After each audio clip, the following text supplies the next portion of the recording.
Welcome to the Everyone's a Critic movie review podcast. I'm your co-host, Bob Zerl. With me, as always, is professional film critic Sean Patrick. Visit us at ihatecritics.net, Everyone's a Critic podcast.com. We're on Facebook, Twitter, Instagram. Our handle is CriticsPod. You can listen to us at Apple Podcasts, Google Podcasts, Spotify, Stitcher, Alexa, all your podcatchers. Subscribe to the show, rate and review the show, at least on Apple Podcasts. If you do that, you will win. The next one to do it wins a copy of I Spit on Your Grave, the Blu-ray 4K, or is that what it is? 4K Blu-ray edition? 4K Blu-ray. Yeah. And we're doing that in honor of our Patreon. We did a special episode over there at patreon.com/criticspod regarding I Spit on Your Grave, one of my favorite shows. We also have been doing music stuff there lately, too. We've covered Nirvana, Nevermind, Metallica, the Black Album, and coming soon, right around Christmas, the Beatles, Abbey Road. So look forward to that. Those three are only on Patreon so far, and they may stay that way. So if you want to hear those, head over to patreon.com/criticspod to get yourself a credit on the show and hear those bonus episodes. And then TeePublic, ihatecritics.net. If up in the right-hand corner, there's a TeePublic link. You can get our merchandise, the shirt I'm wearing now for our YouTube watchers, Willem Dafoe, and his confusingly large penis shirt. The Cameron Diaz's shoulder shirts there, the Lord of the Fitbit, plus our logo and other items are there as well. So TeePublic, search Critics Pod, or go to ihatecritics.net and click on the TeePublic link and get yourself some merchandise. Let's see here. Let's jump right into our show. All right. Unless you have anything you want to go over before we do that. No, not really. All right, then let's just start with the big one.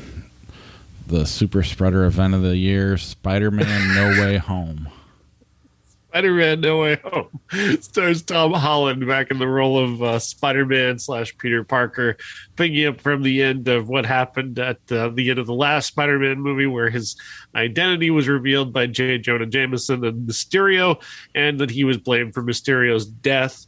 He and MJ had just kind of officially made their relationship official, I guess, and this just gets thrown right at them, and we just jump right into the chaos that ensues from that. Him having to deal with the media getting in his life, and the feds getting in his life, and a whole just an investigation and all that stuff. And well, he would just like nothing more than for all this to go away, because it's really ruining his and MJ's and his buddy's life. So he goes to Doctor Strange and asks Doctor Strange if there's a way that he could create a spell that would make people forget that he's Spider-Man. But then as Doctor Strange is doing this, he realizes, well, I don't want everybody to forget. I don't want MJ to forget.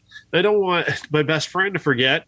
And I don't want my Aunt May to forget. And this really screws up the whole thing. So this leads to the spell going completely wrong and opening up kind of holes in the multiverse, where people who know that Peter Parker is Spider-Man are able to come through into this universe.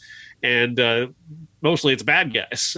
You've got the Green Goblin, you've got Doc Ock, you've got Electro, Sandman, all these people who know who Spider-Man is. They're coming into this universe to kill Spider-Man.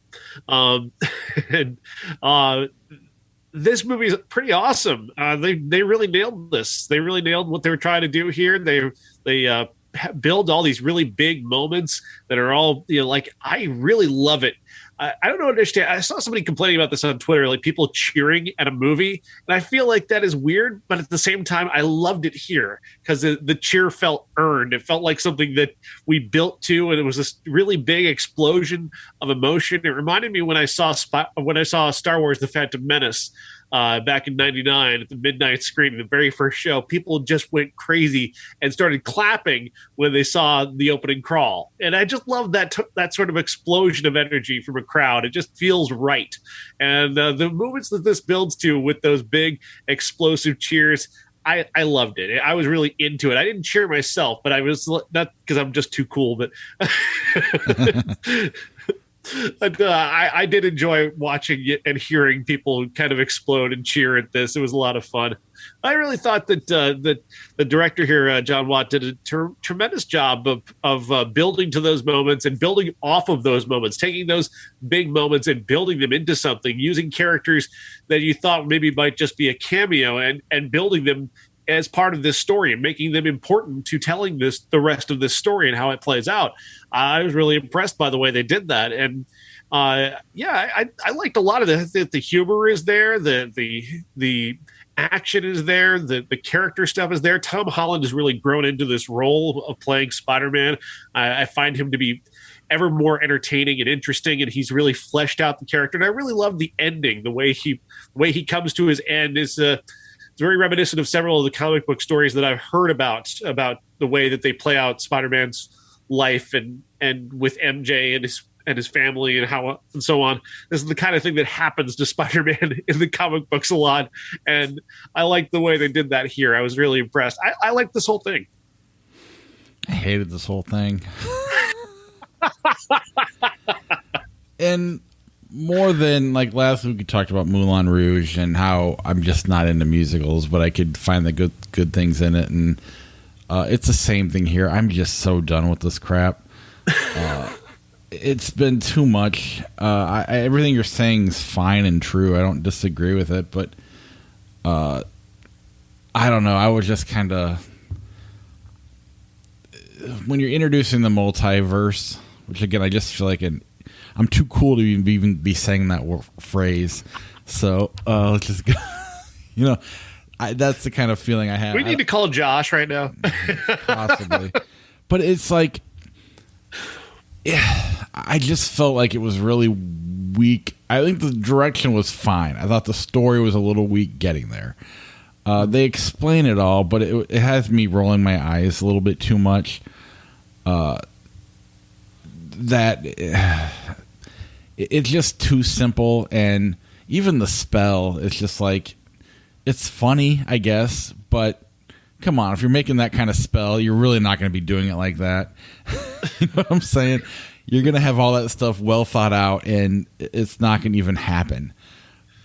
And then I'll be honest with you, it annoyed me that the whole thing was about saving the bad guys versus sending them back. That was just very much like, come on, man. This is at That's first what Spider-Man. Naive optimism is what Spider-Man is all about. I guess, but that was more Aunt May than anything. And then it's just, we're already complaining about the lack, at least I have been, since Avengers, the second one, where they were afraid to kill off innocent people because that just is not what you want to see. Meanwhile, you have these universe war events going on, and we're making sure nobody dies at all. It just takes me out of it a little bit. Obviously, I can't ask for superheroes to be real. That's silly, so I understand that. But the one thing I liked better about the DC movies, and I was in the minority on that, I don't know. I just had a hard time getting into it. I'm not a fan of cheering at movie theaters ever since Force Awakens. That was a little different, though. That felt more like an episode of Full House where, all right, here's Joey, and everybody cheers when he walks out there. So that was a little different. This one did feel more earned than that. But even then, it was just like, I don't know. It still was annoying. And I don't know. I'm never in the movie, so I'm sitting here analyzing it from a distance. And it's all about generations to me. You got your baby boomers in this movie, you got your Gen X in this movie, you got your millennials in this movie, you got your Gen Z in this movie. And it was just like, if you would just listen to Generation X from the get-go, you have no problems. Everything's fine. The baby boomers go off with a stupid idea of saving freaking Green Goblin and gets themselves in this whole mess to begin with. And then even Tobey Maguire later on ends up being the Spider-Man with the most reason. So Nah, I'm sorry. Was that a spoiler alert at this point? With this much money as they've made, I gotta imagine everybody's. Yeah, I guess we can do it. I've been avoiding spoilers, but yeah, I guess we can go there. I apologize. I just shoot it from the hip. That said, what worked for me is having seen The Power of the Dog. I've never liked Benedict Cumberbatch until then. Yeah. And so now it works better for me, and I was able. He was my favorite character in the whole movie. And I think MJ, is it Zendaya? Is that her name? Yeah, Zendaya. I think she's kind of a standout star. She's been doing things up until here, but I really think she really shined in this movie to the point where I think she's going to probably be the most famous person coming out of this movie in the next 5 years. I mean, it works. I get it. I'm sick of it. It's 2.5 hours, and I suppose. Go ahead. Go ahead. Well, go ahead. You please. I suppose they did it better than most, and at this point, we've done so many movies in this universe that it was fairly coherent considering. I mean, it was completely coherent considering that. I think that's impressive in and of itself. I have a hard time enjoying these movies anymore, I guess. See, I thought that I was thinking that kind of going into this, but then, you know, what helped this, I guess, is how I reacted to like Jungle Cruise and Free Guy and Red Notice with these big bloated dumb blockbusters that I hated because they're just so derivative and annoying. This one was different just because it was sunnier and it was quicker. It had a better this is just a better blockbuster, like a better way to do a blockbuster. Like the fan service moments were strong, the pacing is better, this is just better directed, and I was able to get on board with this because I think Tom Holland is such an interesting kid. I find the evolution of the way he's played this character to be so strong that he carried it for me. He carried me through, you know, being a little bit nervous about how they would get all this big stuff in and get it all done and all the fan service stuff. And I was really impressed by him in this movie, so that really helped. But overall, I just thought this felt like a real blockbuster as opposed to those other movies that it just felt like lots of money thrown at something that was going nowhere. This felt like it was going somewhere, and I really enjoyed the way that he played with those two other Spider-Man. I thought that was awesome. Their interplay was fun, and it was really clever for him to stop down and give them a moment to just chat. And I thought that was really fun because I'm a huge Spider-Man nerd. I love this character. I've come around on this character a couple times. I don't know if I loved the first two times that Tom Holland played him, but I can't honestly remember the other two movies. But I was, for some reason, I don't know what was going on with me Saturday. I watched 5 Spider-Man movies in a row because I have no life. And I went back and I watched all of Tobey Maguire and both of Andrew Garfield, and I adored them. I had a great time. I think Andrew Garfield gets too much crap for his Spider-Man movies. And I really kind of liked him. But I've kind of liked everything Spider-Man's ever done. He's such an optimistic character. He's such a character that is naive but hopeful. You know, he's got well-defined characteristics, well-defined strengths. They don't continuously give him new powers that he's able to do. They live within a very specific universe with Spider-Man, and I really appreciate that. And yes, they added in the Doctor Strange stuff, and that's a whole other universe, but they've built that into the whole MCU, so I don't have a problem with that. Spider-Man doesn't feel out of place within that, especially this Spider-Man doesn't. So that was a lot of fun for me. And I liked the fact that instead of trying to stop the villains, they're trying to cure them. I thought that was a different way to approach this. It was an optimistic way to approach this, and it fitting for Spider-Man. Yeah, I mean, I don't disagree with that, but I like. I don't know if you're gonna. I don't. You like gritty. You like Batman. Yeah, but I also like when you have the heroes have to have a flaw, and being naive should be a flaw. And it is, I thought, but it doesn't. It gets him into a lot of trouble. But he gets out of it all the way, 100%. There's no other than Aunt May, I guess, but she caused most of it. But even then, I don't know. I'm just also not the. You mentioned those other movies. The one thing those movies can't possibly do that this one can is fan service, because they're not existing IPs. Maybe Jungle Cruise is, but it doesn't have a huge crowd. So that's.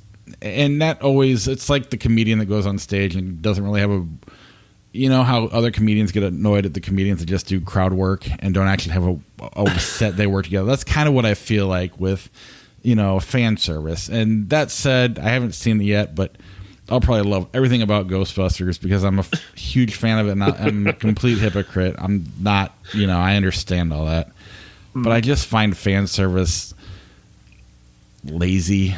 That said, I mean, you couldn't have done it better. The Spider-Man interaction was really, really well done and watchable. And I'm fully aware that it's just the mood I was in there and then afterwards. And it just never really getting into it all the way and just kind of sitting there from a distance. It's kind of like someone who doesn't like the Blair Witch Project. Well, no shit you didn't like because you never invested yourself in the movie. That's kind of where I'm at with this. Yeah. You're also worried about Omicron the entire time. I understand. That said, I really did like Doctor Strange because it was like he knew he was in a dumb movie and he had fun with it and he made it work. Like he had stupid lines that that went along with what he was in, and they all did. They all knew what they were doing. They all knew everything. They all knew what movie they were in, and you can't really ask for anything more in a movie like this. They all played it properly. I'm not a fan of the Andrew Garfield movies. There's things I like about them, but movies as a whole, I don't like them. But I think Andrew Garfield's a fantastic actor. Tobey Maguire, I haven't seen him in a while, but I thought all three of them were great here, and Tobey Maguire is just he's special in this role. He's so kind and just so smart, and I just loved everything he did here. And I know it's entirely fan service, but those callbacks were fantastic. I enjoyed that a lot. I enjoyed all of that. Oh. But I really did, and then also being a member of Generation X and being that the best characters in this movie were from Gen X, I did appreciate that.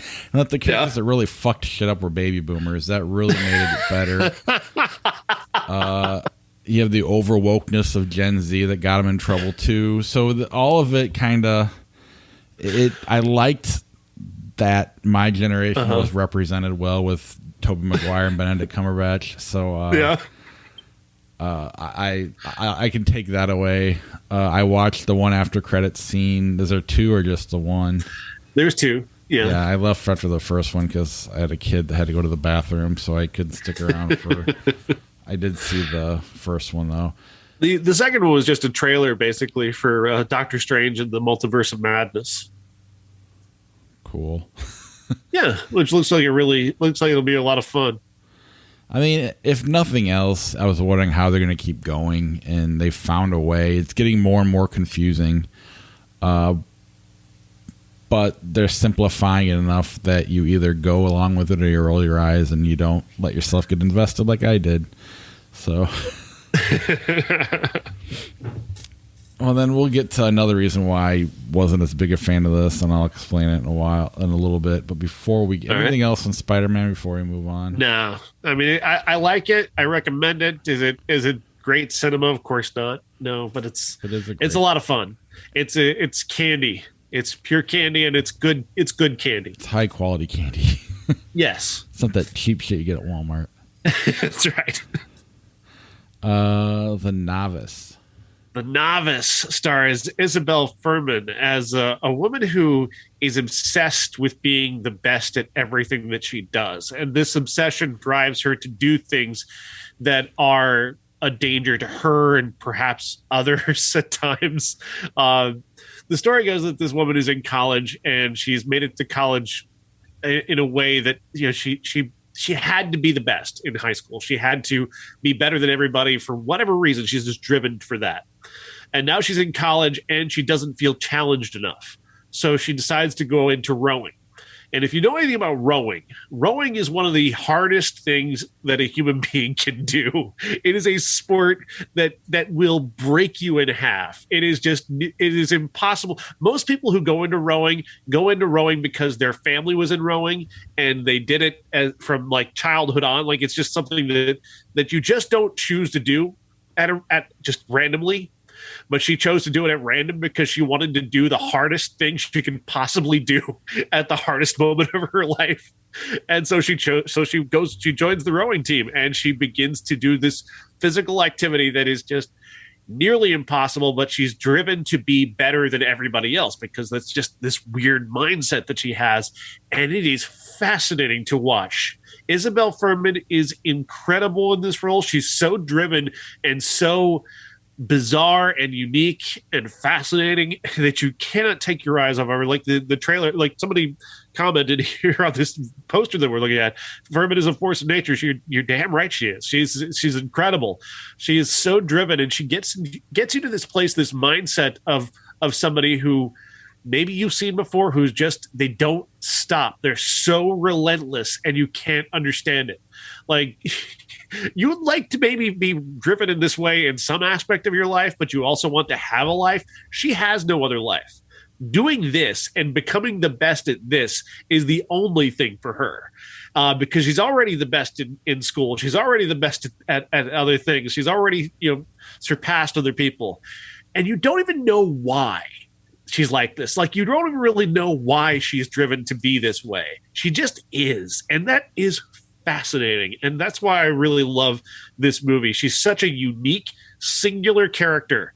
And oftentimes you don't even really see this in a female character. These types of unsympathetic portrayals of women. She's not a sympathetic character. She's not somebody who will allow you to feel sympathy for her in any way. And that is fascinating. Is she a likable character, or is it just, are you watching the journey? You're just kind of watching the journey. She's attractive. She's brilliant and fascinating, and she's sexy. She has she's bisexual. She's got multiple sexual partners that she kind of visits throughout. But she's also in sex. She's kind of driven to be the best at that too, which is kind of a fascinating way to approach sex. I kind of enjoyed that. She's like, I'm doing this because I'm supposed to do this, and I'm going to do it the best of my abilities. Like, it's another aspect of the character, which is so great. Does it ever borderline like narcissism at all, or is it just a healthy ego kind of a? It's not healthy. It's not healthy at all. I don't know if it's narcissism that I don't really. That's the thing, is they don't really give you any clue as to what it is that makes her do this.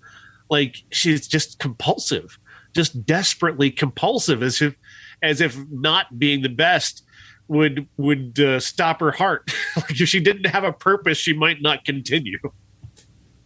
Yeah, like a narcissist would sign up for it but be bad at it. But they just feel like, I do the hardest thing in the world. Yeah, but you're the worst one on the team. So I guess that's the difference between... That's the thing. Yeah, she doesn't really care what other people think. She's like benchmarks. Like, when she finds out what the best number is, that's the number she wants to get. It's all about the number, the next best number. She's got to get to the next best number. And it's not even about the people around her. It's not even about being better than them or liking them or being their friend or having them be her friend. She's just not interested. She's unlike any character I've seen in a movie in years, and that's part of what I love about it. Someone who's never satisfied. Is it... I mean, that can also be a heartbreaking life. Is that what this movie kind of delves into, or is it simply the journey? It's fascinating that you say it that way, because I was thinking of the song from Hamilton, "He Can Never Be Satisfied," over and over again in my head while I was watching the movie, because she's like that. Nothing satisfies her. Nothing makes her happy. And even becoming what she does, this doesn't make her. There's no real insight into her. You're just you're on the outside watching this happen, and it's it feels like a train wreck. It feels like you're watching somebody who's going to collapse and die at some point. And there's nothing you can do about it. It's this slow motion train wreck of a person, but yet she doesn't necessarily wreck. Like, it's just from one thing to the next. It's just bigger and bigger, more important things. And I don't want to give anything away because it's so exciting. Is this a theatrical release, or it looks like IFC, so it's probably available to rent right now? Or I think it's available. I'm not sure if it's available to rent or not. I know they did a minimal theatrical release. They might have done day and date, but I'm not sure exactly. I'll have to check this one out. That's part of my frustration too, which I think you'll start to get here, is that these movies are starting to pile up on me, and that hasn't happened in the past, and it's frustrating me that I can't get to them. And you got the release dates are so weird this year. It's hard to figure out what's going on. You got that too, but then it's also I'm working more. You got to make family time, and it's like, yeah. And even then, it's like my wife's our time together is TV related, and I'm not a big TV guy. I hate Dexter, but that's what we're watching. And so it's like I have limited time tied up in other things I don't necessarily like. I like spending the time with her. I don't like the product that we're watching. Even Yellow Jackets is kind of lame. So we have like 2 shows that we watch, and then I can get a movie in if I'm lucky, depending on the week and what it is. And we did SpiderMan as a family. Then I bought tickets. I had a ticket by myself to see Nightmare Alley. My family was going to leave, and I was going to go straight for Spider-Man to Nightmare Alley, which is what we're going to talk about next. My wife was going to take the kids to lunch. My daughter threw a fit about where they were going, and there's a big blow-up, so I had to kind of eat the ticket and ended up leaving with everybody. It wasn't my wife and me. It was my wife and daughter.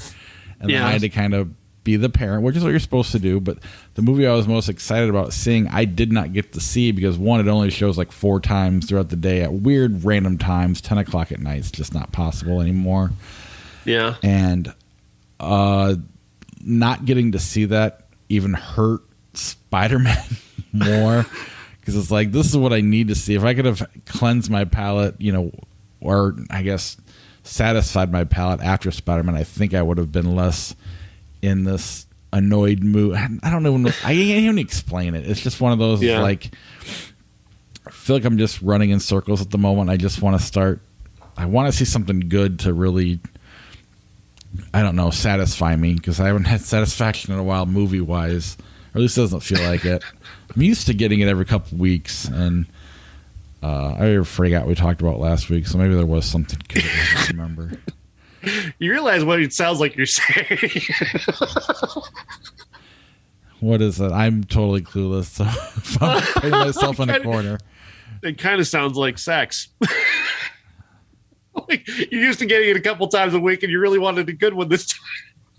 Yeah. Wow. You've got movie blue balls. That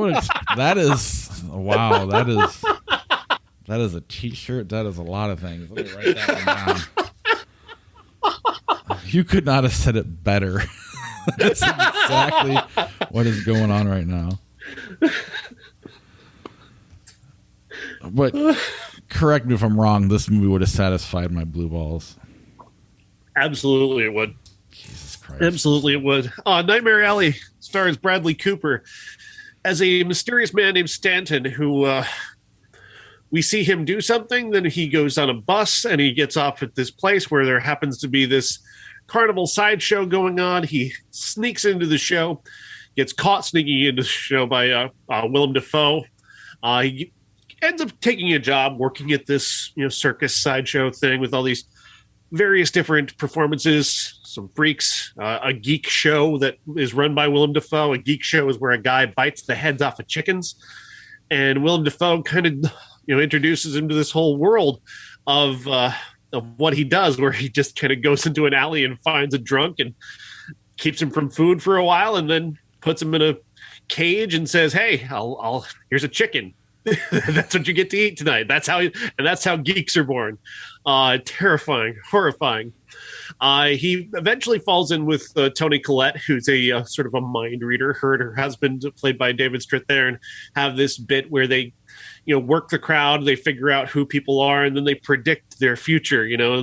classic mentalist stuff, and he takes that in and begins to learn that trade. And he starts a romance with Rooney Mara and kind of makes her into his protege eventually, as he begins to learn more and more about being a mentalist. And then he takes that skills that he learned and takes that on the road and becomes a big star with it. That's where he meets Kate Blanchett, who's a psychiatrist who has access to a lot of secrets to very rich people.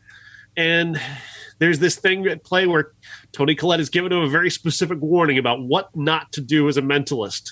There's a line you just don't cross. When you cross that line, bad things begin to happen. And man, is it cool. It feels supernatural. The whole way it feels supernatural, but nothing supernatural is happening. It's all playing out in these very, very big human emotions, but they feel like they're being supernaturally guided, as if there's a demonic presence somewhere, either inside of him or just overseeing the entire story. Richard Jenkins maybe has this kind of evil quality to him, but again, it's all human. There's no supernatural element to it. The brilliance of Guillermo del Toro here is just, it's a gorgeous movie. It is beautiful cinematography. Everything looks amazing. From every frame is a painting. It's just beautiful. But the foreshadowing, Bob, is just so incredible, because once you near the end of the movie, suddenly there's a scene that arrives and goes, oh, fuck. It just reveals the whole thing. It's so fucking awesome. I love this movie so much. Yeah, I can't wait till I get to see it. Yeah, I'm really excited about it. I mean, and here's what's worse. Not only that, we left the theater and my daughter saw a little kitten running around the parking lot of the movie theater, which was bringing her to tears, to the point where she was trying to find it. She lost it, couldn't find it. I'm like, one, it's a stray. It's not going to come to you. Two, I'm deathly allergic to cats, so you can't take it home. On top of that, we live on a highway. I mean, you've been to my house. That cat's going to get worse off at my house than it is in a parking lot. So after the blow up, we go to lunch. They start to bend things over. We go to PetSmart to look at cats and go home with 2 guinea pigs and $200 some odd worth of bullshit. And we're just like, how do I even get here? Like, the things you do with blue balls where you don't even know what you're doing. It's insane. I don't need it's.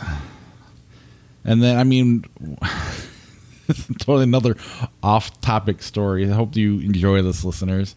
I'm enjoying it.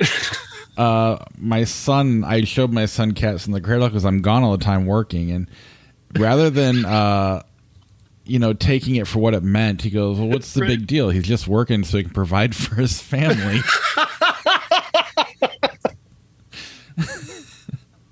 And now he loves the song, sings it all the time, but has nothing derogatory towards me with it at all, which I guess makes me feel good. But at the same time, it's just like, I don't know. Wow. I love that you set yourself up for that.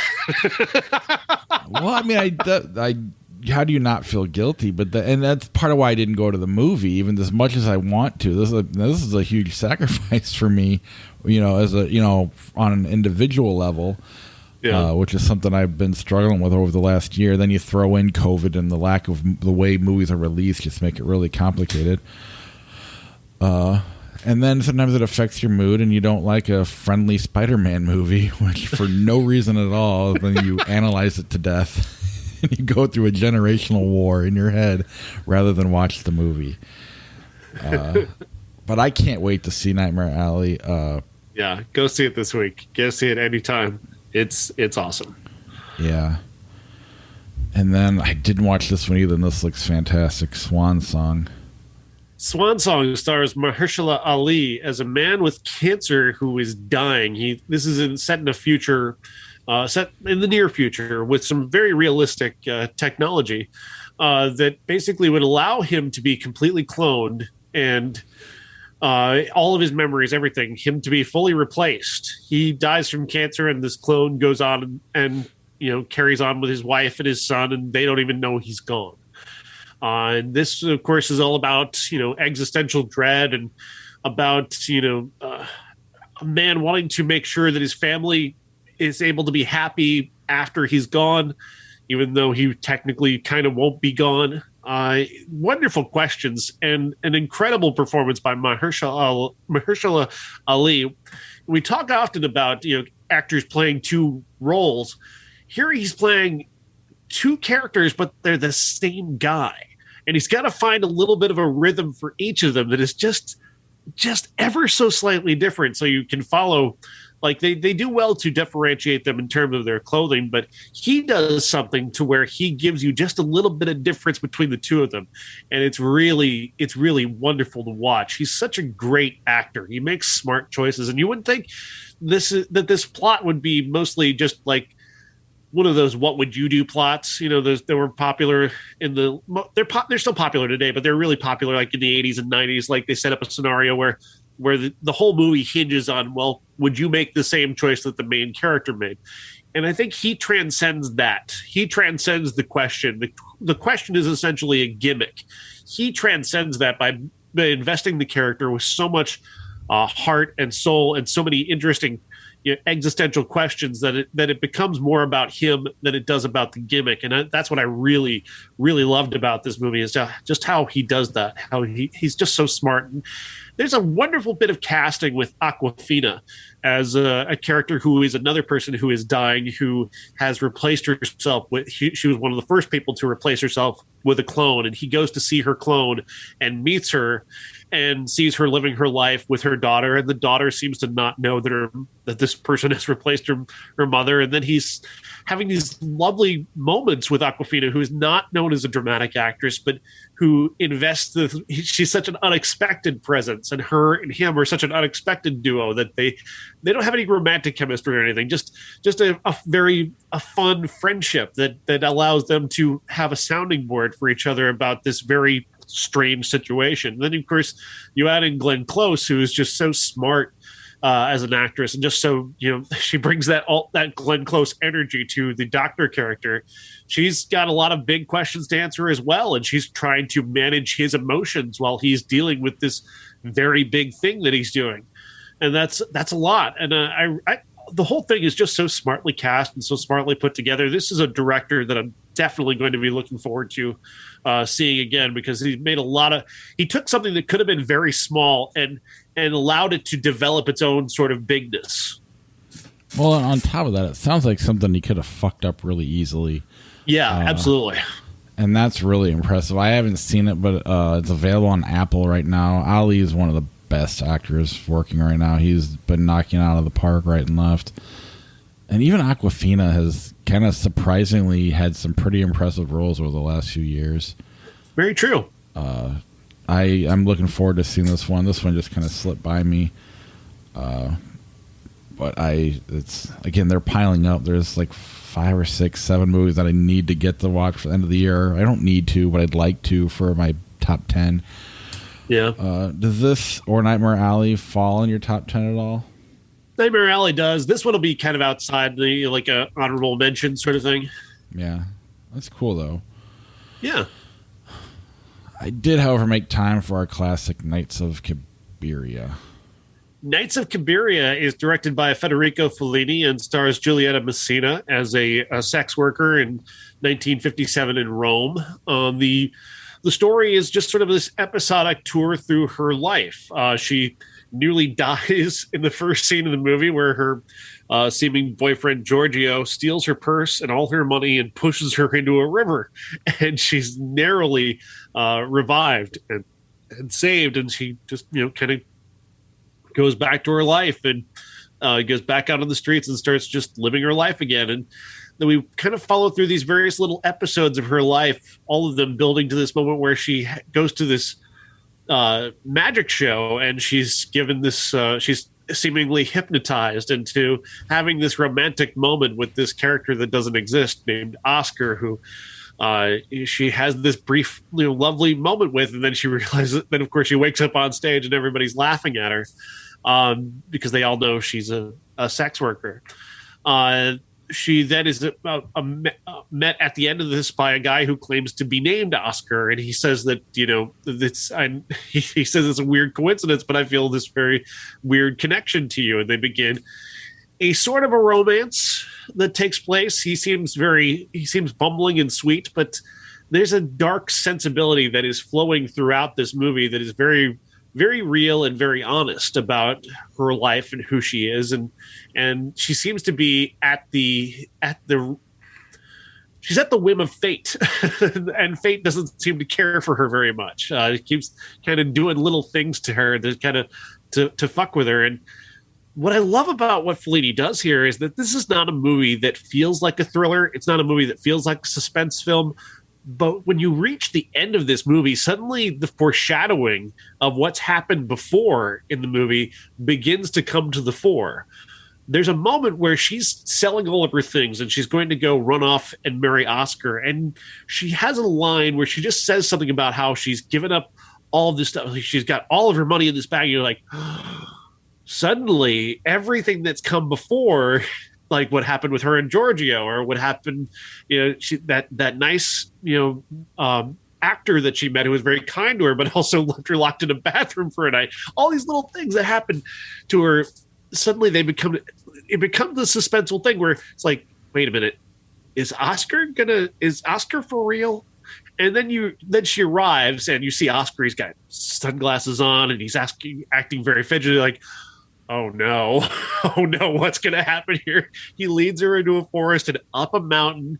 In the background, you see a river. And River, Giorgio, the opening scene.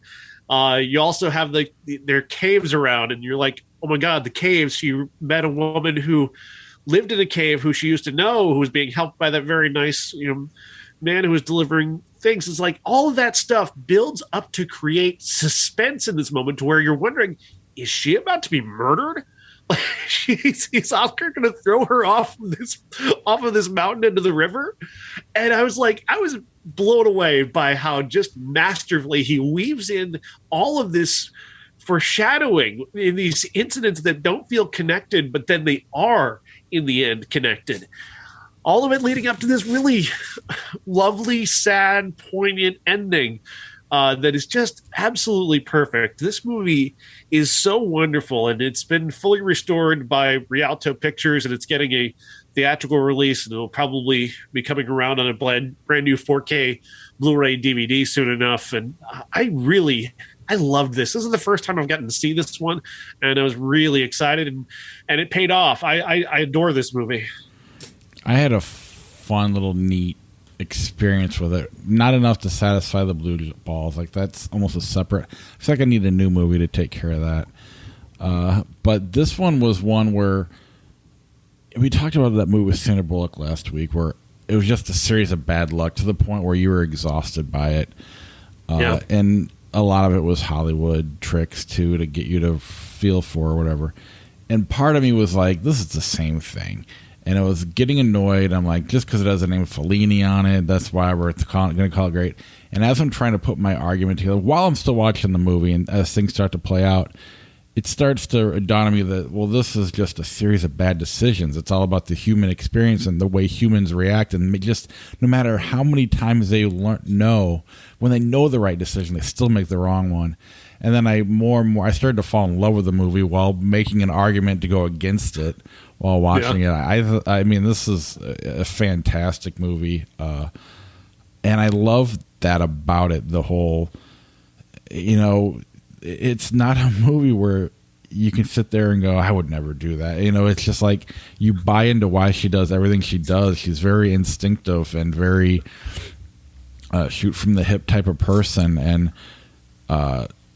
she just keeps making missteps, but you buy into them completely, and it's heartbreaking and suspenseful, and it leads up to a kind of a classic ending, or a classic famous scene, from what I understand, of how the movie ends, where they start to parade around her and all that. It was really kind of a fascinating, fun little ride for me to kind of go from finding a flaw that wasn't a flaw, and then for it to start to come together for me. I really, really enjoyed that about it, and it really is, the poster says a masterpiece. It really is. It's fun. I was talking a lot about the foreshadowing that goes on, and there's a great deal of it. And that's what's really great about Nightmare Alley is the foreshadowing from beginning to end. It's almost like you can almost draw a line from this movie to that, although that movie is much darker and has a much darker and much edgier quality to it. This is a very fun movie at times. Like when she goes to dance the mambo with the actor, even though he's kind of a dick, she's throwing herself into it and having a great time. And there's a lot of opportunities here for her to really just kind of let loose and have some fun. And that helps to keep the whole thing very light.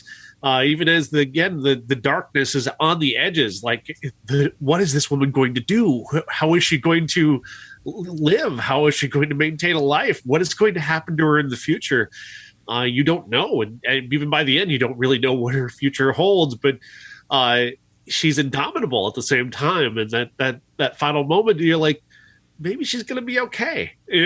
And maybe she won't, but maybe she will. And I love that. That's such a wonderful way to end it. It's such a great movie. Yeah, they don't need to tell you, Yeah. I feel like we're told too many times. And I like that more, where we can decide if she's going to be okay or not. And we want her to be. This movie definitely has you rooting for her. Yeah. But I love that they don't feel the need to tell you. It really is quite good. I saw it on YouTube. Is that where only place you can see it now? I watched it on Amazon. Okay, so regardless, it was it really is quite a movie. I definitely recommend people seeing that. And with the restoration that Rialto's done, the score by Nino Rota, which is incredibly famous, has never sounded as good as it does now. So, it's fucking. I can't wait to see the actual restored version. I've only read about how great that sounds, but I can't wait to see that and see the fully remastered version of this, because the version I saw that I heard was it was very old, very tinny, and I can't wait to see this fully restored and hear that fully restored Nino Rota score, because it's so cool. That opening scene and that opening score is so awesome. It sets the mood, sets that Italian mood so perfectly. I love this movie. I love it so much. It's so good, and I'm shocked I hadn't actually watched it until now. It does bum me out that this isn't enough for me. I want this and more of my modern movies, and it's something a lot of classic movies have that our modern movies don't. Some there's definitely great movies, and the 2021 has been a great year for movies, I think. But I don't know why. I just want more of. I want less IP and less blockbuster, and I want more of this. And meanwhile, I don't watch Swan Song, The Novice, or Nightmare Alley, and I watch SpiderMan. But it's what I'm craving, and I didn't get it this week, and it's my own fault. It's so wonderful about a movie like this, because it is so. It's so, what is the word I'm looking for? It's just not a typical movie. Like it's so much of it is just her and just her personality being expressed, and a movie just trusting you to follow along on whatever she's doing, and not trying to lead you by the nose, and not trying to the foreshadowing never hits you over the head, and it's just such an adult movie. Like it's such a movie that gives credit to the audience, that you're not going to get bored and walk away. Well, it's full blown art too. You don't feel the studios saying, studio heads and people going, well, it needs this and this. And in fairness to Spider-Man, while it probably had that, I think they did a great job with that formula, and they made it work as good as you can. But it's still there. And there's something about that I just don't enjoy as much as I enjoy something like this. It's wholly original, very simple, but at the same time is so complex in its simplicity, versus so simple in its complexity, which is what Spider-Man is. I don't know. I really adore this movie, and I'm glad I made the time for it. At the same time, 1991 proves it's a shitty year by Bugsy, Father of the Bride, JFK, the three. And this is kind of the big week for movies. The next 3 weeks will be. And those are just let down movies. I don't know much about Bugsy. I haven't seen it in a while. It's overblown and not, Warren Beatty's really boring in it. And, there's nothing really. Annette Bening it does turn into big star performance. For as she wasn't necessarily debuting, but she kind of steps onto the stage for the first time as a big name in that movie, and she definitely deserved her accolades for that. I believe she was Oscar nominated for that, if not winning. And she's the standout for that. But I find again, Warren Beatty does not age well on this show. It's unfortunate. There are performances of his that aren't that bad, but I find him stiff. I find him to be not nearly as charismatic as many people have credited him with being. I think oftentimes, kind of like Richard Gere, I think we grew up in an era where people were like, these men are very attractive and that's all we know about them. And, kind of. I kind of see it that way. I kind of don't find the appeal that I was told is there with Warren Beatty. Well, and what we've been told is not Richard Gere. He's like a level or two above Richard Gere. And I think the word you mentioned it with this that keeps coming back is bloated. A lot of his movies are very bloated. Oh yeah. And I don't know. It's just turning into homework almost to whenever one of his movies pop up. Granted, we get like 5 years in between them, so it's not like it's all the time. But still, and JFK is garbage. Oliver Stone's movies tend to be garbage, but JFK is big budget, glossy garbage that is trying to sell a really big bullshit lie. Look, I'm not a government shill. I don't believe everything the government tells me, but I believe science, and the science says that Oswald shot him. Sorry, guys. It just is that way. I know everybody wants to draw some bigger thing into it.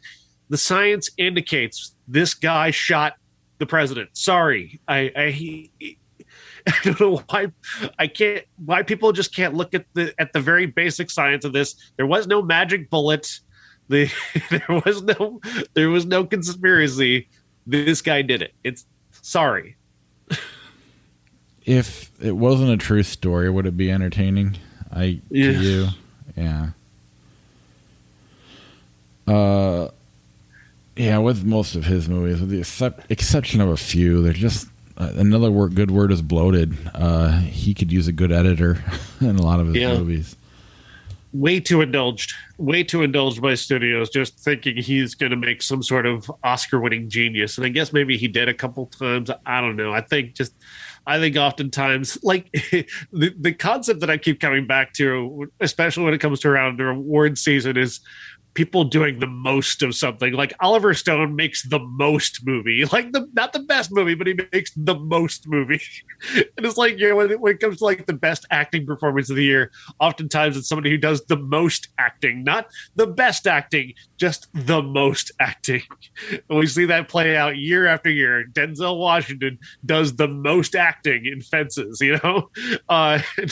and so we got to give him an award. Whereas Bradley Cooper will do something like he does in Nightmare Alley that is so incredible and so subtle and so contained and brilliant that it'll never get noticed. It didn't even get nominated for most of the awards and probably won't get nominated for any awards, but it's so not the most acting. Well, at the same time, awards, I mean, he got his award a couple of years ago. Guillermo del Toro did, so they're probably like, he's good. Let's give it to somebody else this time. Next week, we've got The Tender Bar, The Kingsman, and Matrix Resurrections. Our classic will be The Matrix. Oddly enough, we've never done that movie on the show, so weird. It'll be a good chance to bring that to the show. Another movie I hated the first time I saw. I have not gone back to it since, so I'm looking forward to see if my opinion will change. Maybe I'll go see something to cure my blue balls before I watch it, so I can enjoy it for what it is. I'm not letting that go. I like that. And in 1991 again, this is the year the best movies came out. This is the time of the year where the best movies come out. We got The Prince of Tides, Rush, Grand Canyon, and Until the End of the World. So we probably will not be talking about those again. I think that's 3 months straight of us avoiding the 91 movies. You know, Wayne's World comes out a little bit, so the 30-year movies do get better. Yeah. Let's go find some flick chart before we wrap this show up, if you're good with that. Yeah. And where are you?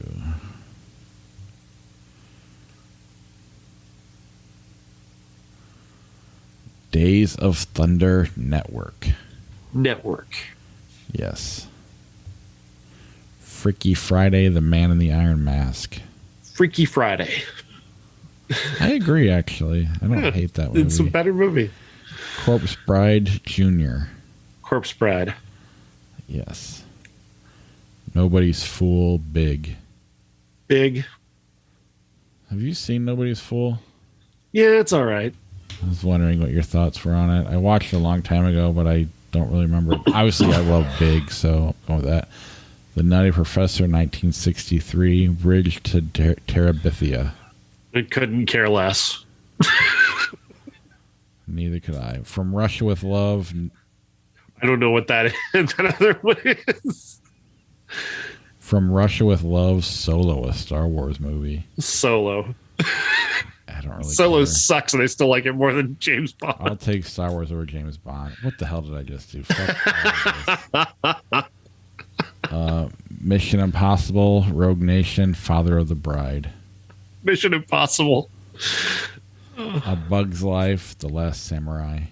Last Samurai. The Avengers, Catwoman. Avengers. Walk the Line, The Parent Trap. Walk the Line, I guess. Yeah, Fast and Furious, Life.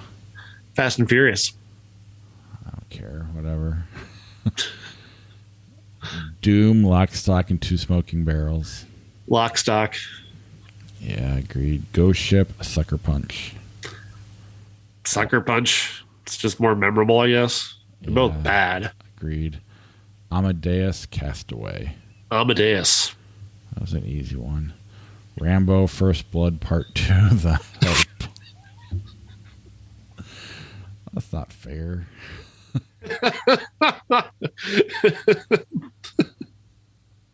Rambo. Oh, wow. Good. I wasn't sure if I've been listening to a lot of Viola Davis talking down about The Help, and I'm like, I can't watch that movie anymore. Good. I love Rambo 2. I hate Rambo 2. I hate them all, but Pure popcorn. Yeah. I mean, the other ones aren't helping. I'll be honest, the last two have not been good. Mary Poppins Returns, Room. Not The Room, but Room. Room. Agreed. Dodsworth, 1936. Never heard of it. All right. Ted, Romy Michelle's high school reunion. I wonder if Ted would still hold up today. I don't know. I know it's only been 9 years. I laughed a lot at Ted, though, so Ted. Much as I love Romy and Michelle. Yeah. I remember laughing a lot at Ted. Yeah, I do like both of them, though. Again, I haven't watched either one in years. Comedy special. 50-50, Father of the Bride. 50-50. Agreed. Hell of a movie. Yeah. Atonement, Due Date. Hate them both. Which one do you like? I haven't seen Atonement, and I didn't hate Due Date, but it definitely was not anywhere near as good as it should have been with Downey Jr. and Zach Galifianakis. So Atonement is just pure homework, just beginning to end homework. Then if I had to watch one, it'd be Due Date. Ant-Man and the Wasp, Teen Wolf, 85. Ant-Man and the Wasp. Agreed. Iron Man 3, 48 Hours. I really like Iron Man 3. I did too, and I honestly, the 48 Hours movies, I wasn't a fan of. Yeah. I know we're in the minority when it comes to 48 Hours, but the movie did not play well. This is not fair either. 12 Years a Slave, Heat. 12 Years a Slave. I know it's better. I love Heat, just because of the pure popcorn. I'm totally going against everything I've said in this entire podcast.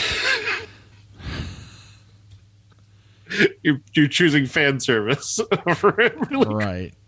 Now, there was no Heat 2. I'm going to flip, but hope that 12 Years a Slave won, and it did. Although I did kind of, the Hollywood end of it, where Brad Pitt kind of comes and saves the day, kind of threw me off. I didn't enjoy that. The Descendants, Schindler's List. Schindler's List is incredible. I would never deny the fact that it's incredible. I'm never going to watch it again in my life. Never. I mean, maybe in 93, I guess we might have to revisit it, but I'm not until then.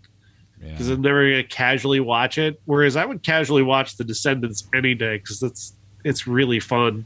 It's a really well-made movie. I agree completely. Out Cold, Go. Go.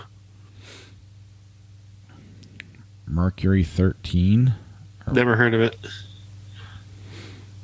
7 Psychopaths, White Chicks. 7 Psychopaths. Das Boot, Cocktail. Das Boot. Cocktail was a huge disappointment. DOA, Naked Gun, 33 and a third. Naked Gun, 33 and a third. Yeah. Attack the Block, as good as it gets. As good as it gets. Attack the Block's pretty good, though. Yeah. Blue Velvet, Adventureland. Adventureland. Right. Yeah, I mean, I like Blue Velvet. I don't want to try to figure that one out, though. Adventureland's an easy watch and a fantastic movie in and of itself. Red, A League of Their Own. A League of Their Own. Agreed. Creed, Super Troopers. Creed. Easy. Karate Kid 2, The Cell. Karate Kid 2. Adventures in Babysitting, Sonic the Hedgehog. I can go either way on that. I didn't hate Sonic. I'm with you, but due to my age, I'll just go Adventures in Babysitting for nostalgia purposes. That's fine. But I agree. I thought Sonic was actually fairly well made. Milk, Elizabeth. That's tough. That's really tough. You're talking about two incredible performances with Cate Blanchett and Sean Penn. Elizabeth. I agree. There's part of, and it's not fair to Milk, but I loved the wrestler and I wanted Mickey Rourke to win. Sean Penn was fantastic. So there's something I'll always hold against it, even though it's not fair. It's fucking movies. Fucking bug on my microphone. We should never. I think that's just the stupidest thing in the world that I would hold that against Milk, but I do. So I'm being honest. Chuck Norris versus Communism. Have you seen this? No, but I want to. Yes, kind of like that new Nicolas Cage movie coming out. Captain Phillips, The Island. Captain Phillips. Tango and Cash, The Color Purple. Tango and Cash.